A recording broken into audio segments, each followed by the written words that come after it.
लोग बात करेंगे HTML के बेसिक्स के बारे में। इस वीडियो में जो भी मैंने नोट्स यूज़ किए हैं या जो भी कोड मैं लिखूंगा उसका लिंक आपको डिस्क्रिप्शन बॉक्स में मिल जाएगा। मैं पर्सनली VS कोड का यूज़ करने वाला हूँ, बट आप लोग नोटपैड का भी यूज़ कर सकते हैं। बस अपनी फाइल को .html एक्सटेंशन के साथ सेव करिएगा। VS कोड आप लोग जाके गूगल से डाउनलोड कर लीजिएगा। उसके बाद VS कोड डाउनलोड करने के बाद आपको VS कोड ऐसे कुछ दिखेगा, और VS कोड में इस बटन को क्लिक करेंगे एक्सटेंशन के ऑप्शन को, और यहाँ पे जाके लाइव सर्वर का एक्सटेंशन आप लोग डाउनलोड कर लीजिएगा। उसके बाद हम लोग की एक फोल्डर बना रखा है मैंने, ट्यूटोरियल 1। इसमें हम आज का जो भी कोड होगा वो लिखेंगे। अब HTML हाइपरटेक्स्ट मार्कअप लैंग्वेज, ये हम लोग यूज़ करते हैं कोई भी वेब पेज या उसका कंटेंट डिज़ाइन करने के लिए। जैसे अब हम लोग एग्जांपल लेते हैं गूगल का, तो ये गूगल की वेबसाइट है। गूगल पे हम लोग जाके इंस्पेक्ट करेंगे तो हम लोग देख सकते हैं कि यहाँ पर ये जो कोड है ये लिखा हुआ है डॉक टाइप HTML। ये पूरा कोड HTML में लिखा हुआ है। आप जैसे यहाँ पे हम लोग अबाउट की जगह हम लोग इसकी वैल्यू चेंज करके अपना नाम डालना चाहें तो यहाँ पे हम अपना नाम डाल देंगे। अभी नाम डाला, बट ये हम ही लोग को डिस्प्ले हो रहा है, बैक एंड में इसका कोई भी चेंज नहीं आएगा। तो इस वजह से जो जब भी हम लोग इसको रिफ्रेश करेंगे तो ये वापस अपने नॉर्मल फॉर्म में चला जाएगा। इसी इंस्पेक्ट के ऑप्शन में हम लोग ये चेक कर सकते हैं कि हमारा web page different different devices पे कैसा दिखेगा। तो यहाँ पे रिस्पॉन्सिव डिजाइन मोड का बटन है, इस पर क्लिक करेंगे और यहाँ पे जाके हम लोग कोई भी डिवाइस सेलेक्ट करके देख सकते हैं कि वो उस डिवाइस पे कैसा दिखता है। ये तो एडिशनल इन्फॉर्मेशन होगी। अब हम लोग बात करेंगे आगे HTML टैग। HTML टैग एक तरीके से बेसिक बिल्डिंग ब्लॉक है जिससे हम लोग अपने वेबसाइट का स्ट्रक्चर बना सकते हैं। कोई भी HTML टैग एंगुलर ब्रैकेट में लिखा जाता है। मोस्टली जो टैग्स हैं वो ओपन और क्लोज दोनों होते हैं। इसे ओपनिंग टैग कहते हैं जो लेफ्ट में है, जो स्लैश के साथ है इसे हम लोग क्लोजिंग टैग कहते हैं। अब कमेंट्स, कमेंट्स हम लोग यूज करते हैं जब हम लोग ने बहुत बड़ा कोड लिख दिया हो, उसको ऑर्गेनाइज करना हो, तो हम लोग कमेंट्स का यूज कर सकते हैं।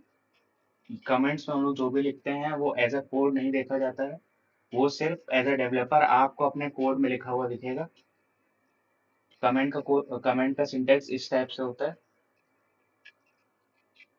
HTML के कुछ बेसिक पॉइंट है कि index.html एक ऐसी फाइल होती है जो आपका सिस्टम बाय डिफॉल्ट ढूंढता है और उसी को एज अ होम पेज आप मानते हैं।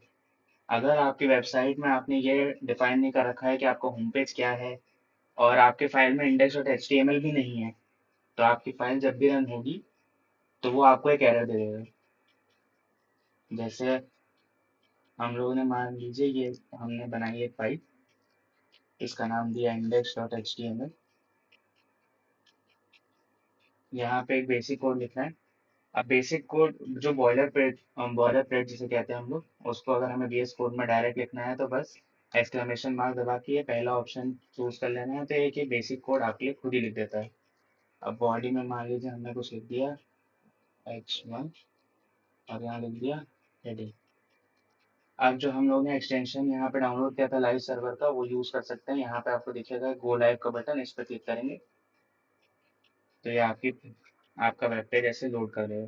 यहाँ पे हमें दिख रहा है हेडिंग, तो इसने क्या किया, इसने आपका index.html यूज करके ओपन कर दिया। बट अगर हम लोग यहाँ पे index.html को रीनेम करके कुछ और नाम दे देते हैं, index1.html दे देते हैं, या मेरे नाम से ही दे देते हैं aman.html दे देता हूँ, और इसको सेव करके फिर से हम लोग अगर रन करते हैं तो यहाँ पे लिख देगा कैन नॉट गेट index.html। तो बाय डिफॉल्ट ये index.html को ही ढूंढेगा। अब हम लोग वापस अपने बॉयलर प्लेट कोड पे आते हैं, तो अब इसको हम लोग देखते हैं। ये जो पूरा कोड है वो HTML टैग के अंदर लिखा जाता है। हेड के अंदर हम लोग बेसिक इन्फॉर्मेशन देते हैं हमारी वेबसाइट के बारे में। जैसे यहाँ टाइटल में डॉक्यूमेंट है, जब यहाँ टाइटल में डॉक्यूमेंट है तो हम लोग का पहले इसका नाम सही कर लेते हैं, हाँ। तो यहाँ पे जैसे टाइटल में डॉक्यूमेंट है तो हमारे वेब पेज का जो टाइटल है यहाँ पे वो भी डॉक्यूमेंट है। यहाँ पे जैसे मैंने टाइटल दे दिया बाय चांस ट्यूटोरियल, टाइटल हमने ट्यूटोरियल दे दिया।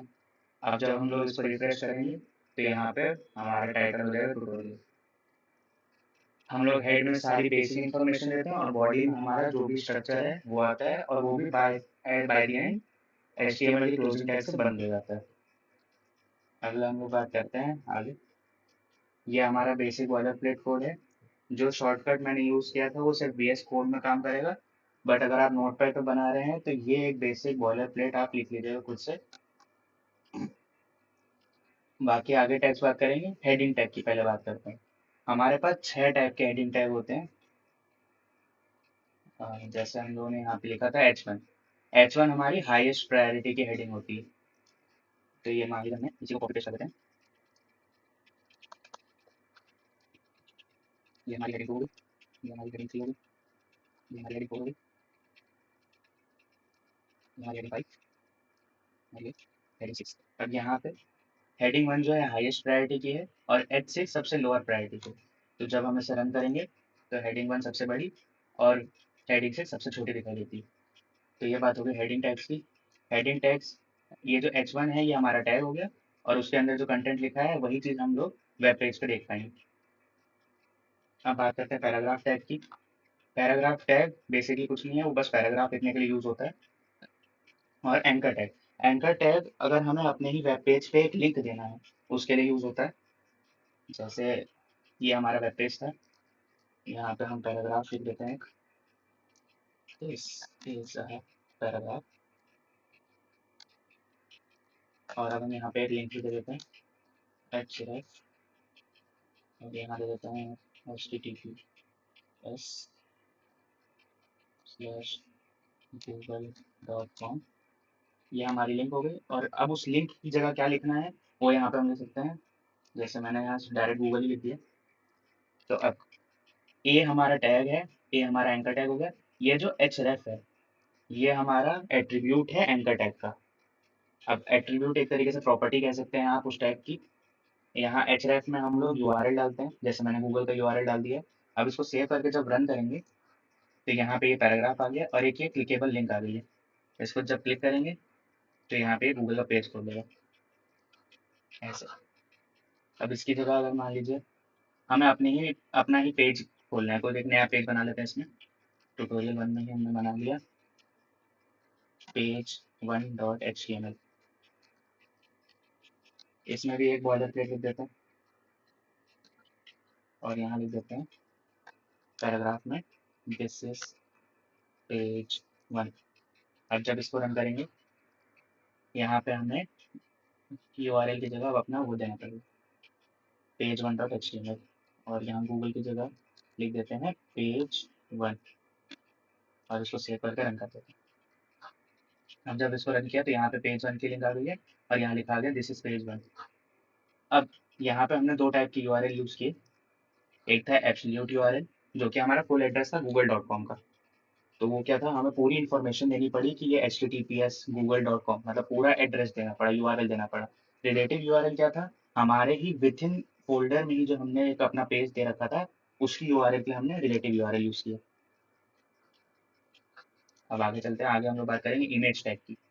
अब इमेज टैग, अगर हमें अपने वेब पेज पे एक इमेज डिस्प्ले करनी है तो हम यहाँ लिख सकते हैं इमेज SRC।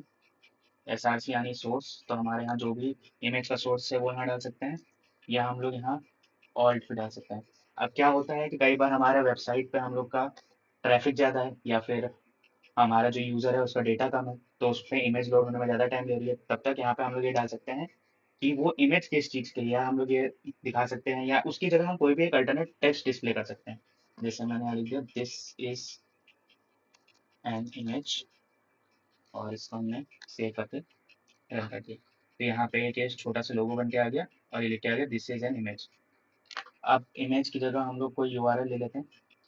यहाँ पे हमने सोर्स में एक लिंक पेस्ट कर दी, इसको सेव कर दी। अब सेव करने के बाद जब इसे रन करेंगे तो यहाँ पे वो इमेज आ गई। अब हमें जैसे इमेज की विड्थ और हाइट चेंज करनी है तो हम लोग एट्रीब्यूट चेंज कर सकते हैं इसी का। यहाँ पे यहाँ लिख दिया विड्थ, और विड्थ हमने कर दी मान लो 400 पिक्सल्स की विड्थ कर देते हैं, तो एक विड्थ फिक्स हो जाएगी। अब जब इसको रन करेंगे तब देखिए ये इमेज छोटी होगी। अब अगला हम लोग बात करते हैं इमेज टैग की बात होगी। अब 2 ही टैग बचे हैं, br टैग और hr टैग। br टैग कुछ नहीं है, बेसिकली ये लाइन ब्रेक का यूज़ करते हैं। जैसे हमें कोई भी इंफॉर्मेशन को नेक्स्ट लाइन में ले जाना है तो हम बी आर टैग यूज़ कर सकते हैं। एच आर टैग है अगर हमें दो चीज़ों को बीच में लाइन से सेपरेट करना है। एक बेसिकली एक हॉरिजॉन्टल लाइन बना देता है। तो इसको भी देख लेते हैं।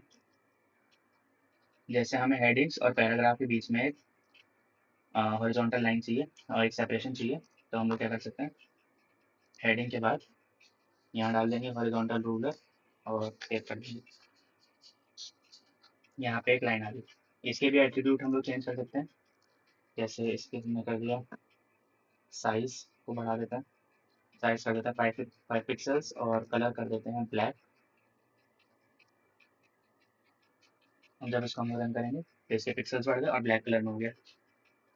एच आर टैग और बी आर टैग के क्लोजिंग टैग्स नहीं होते, ये बस सिंगल टैग आते हैं।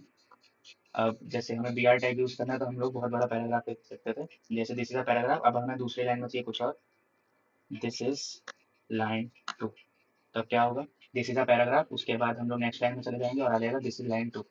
इसको जब हम लोग ने रन किया तो यहाँ पे हमें आ गया दिस इज लाइन 2।